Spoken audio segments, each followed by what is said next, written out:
সর্বপ্রথম আমি শ্রেষ্ঠ ভবন সামাজিক সংস্থার পক্ষ থেকে সদর এসডিপিও সাহেব শ্রী অজয় কুমার দাসকে অনেক অনেক ধন্যবাদ জানাই। আজকে আমাদের এই যে অশান্তি নয় শান্তি চাই, এই যে কর্মসূচি বর্তমান পরিস্থিতির প্রেক্ষাপটে আজকে আমরা নিয়েছি, উনি আমাদেরকে এসে সাহস জুগিয়েছেন এবং আপনাদের মাধ্যমে রাজ্যবাসীর কাছে একটা বার্তা দিতে চাই যে এই সমাজটা আমাদের, এই সমাজটাকে রক্ষা করার দায়িত্ব আমাদের। আমরা সবাই মিলে আগামী দিন যাতে ত্রিপুরা রাজ্যটা একটা শান্তির পরিবেশ রাজ্যতে ফিরে আসে, কারণ রাজ্যে যদি একটা শান্তির পরিবেশ অশান্তির দিকে যায়, এটা পার্শ্ববর্তী রাষ্ট্রে আমাদের অনেক সম্মানহানি হয়। তাই আমরা বিনম্রভাবে রাজ্যবাসীর কাছে আবেদন রাখব, সবাই মিলে আমরা ত্রিপুরাটাকে একটা শান্তির রাজ্যতে পরিণত করব। দেখুন, আমরা তো পুলিশ সোসাইটির সঙ্গে চলি, এনজিওদের সঙ্গে মানে একসঙ্গে ক্লাবদের সঙ্গে একসঙ্গে মিলে আমরা পুলিশিং করার চেষ্টাটা করছি। কারণ কি এখন পুলিশিংয়ের মধ্যে খালি পুলিশ ডিপার্টমেন্ট না, সাধারণ জনগণ, বিভিন্ন যে এনজিও, সমাজসেবী সংস্থা, সমাজসেবক, ক্লাব, এরা সবাই মানে স্টেক হোল্ডারের মধ্যে সবাই নিজের নিজের ভূমিকা আছে। পুলিশিং সিস্টেম মানে আইন শৃঙ্খলা মেনটেন করা। এখন আপনারা দেখেন মানে খুব মানে পিসফুল একটা ইলেকশন হয়েছে, তাও একটা কোনো জায়গায় একটা ভয় বিরাজমান আছে মানুষের মনে যে হয়তো রেজাল্টের পরে কিছু একটা ঘটনা হতে পারে। এটাতে আমরা যেটা ফোর্স রিলেটেড যে ম্যাটারগুলো আছে, সিকিউরিটি প্রোভাইড, ওটা আমরা করব।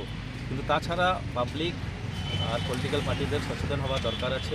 এর মধ্যে একটা শ্রেষ্ঠ ভবন যে এনজিও আছে, মিস্টার বিপ্লব কান্তি, ওনার সংগঠন আর বাকি সবই ইয়াংস্টার দেখছি ম্যাক্সিমাম, এরা একটা উদ্যোগ নিয়েছে যে একটা মেসেজ দেওয়া যাক যে রাজ্যবাসী, রাজ্য জনগণ অশান্তি না শান্তি চায়।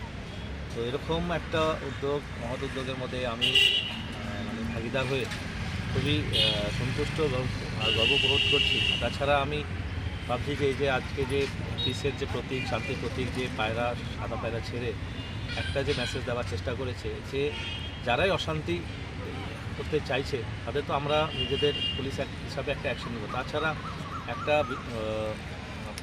ওদেরও, তাছাড়া জেনারেল পাবলিককেও একটা মেসেজ দেওয়ার চেষ্টা করছে। রাজ্যের যে জনগণ আছে, এনজিও তো হচ্ছে সিভিল সোসাইটির থেকে, সিটিজেন থেকে, রাজ্যের জনগণ কিন্তু অশান্তি চাইছে না, শান্তি চাইছে। তো এই মেসেজটা আশা করি পুরো রাজ্যভরে পৌঁছবে, আমার নিজের সাদার পুলিশ সাব ডিভিশনে যেন পৌঁছায়, মানুষ যেন বুঝতে পারে যে আমাদের প্রশাসন as well as public, NGO সবাই শান্তি চাইছে। এটার জন্য আমরা এরকম পিসফুল মেসেজ দিয়ে বা আমাদের পুলিশ প্রশাসনের ফোর্সের ডিপ্লয়মেন্ট দিয়ে যে কোনোভাবে অ্যাট এনি কস্ট যেন শান্তি বজায় রাখা যায়, এটা চেষ্টা করব। আর এই চেষ্টাতে আমরা চাইব এরকম ওনাদের সামাজিক সংগঠন, তাছাড়া সব পলিটিক্যাল পার্টি, সব লিডার, জনগণ সবাই যেন এর মধ্যে পার্টিসিপেট করে, সবাই মিলে যেন এই চেষ্টাটা করে। কারণ কি যদি খালি পুলিশ একা চেষ্টা করলে, দেখুন যে আপনি যে ইলেকশনটা পিসফুল হয়েছে, খালি পুলিশের একা চেষ্টা হয়নি, সবাই চেয়েছে, সব পলিটিক্যাল পার্টি চেয়েছে, সবারই যোগদান আছে, প্রত্যেকটা পলিটিক্যাল পার্টি, প্রত্যেকটা সামাজিক সংগঠন, প্রত্যেকটা পাবলিকের আছে। ওই প্রচেষ্টাটা যেন আগেও বজায় রাখা যায়, আগেও মানে আফটার ইলেকশনও যেন সবাই মিলে চেষ্টা করে এটা করা যায়। আমি খুব থ্যাঙ্কফুল যে এত একটা মানে নোবেল কজ, মানে সানডের দিন সবাই রিল্যাক্স করে কিন্তু আপনাদের আগরতলার সব সিটিজেনরা দাঁড়িয়ে এরকম একটা মেসেজ দেওয়ার একটা সময় দিয়েছে, মানে আমাদের সঙ্গে এই শান্তিটা বজায় রাখার জন্য মানে একটা ভূমিকা নিয়েছে। তার জন্য আমি ধন্যবাদ জানাই, আপনাদেরও ধন্যবাদ জানাই যে রবিবার দিন এরকম একটা প্রচেষ্টা যেটাতে রাজ্য আর শহরের শান্তি রাখা যায়, এর মধ্যে আপনারাও এসেছেন। Thank you very much.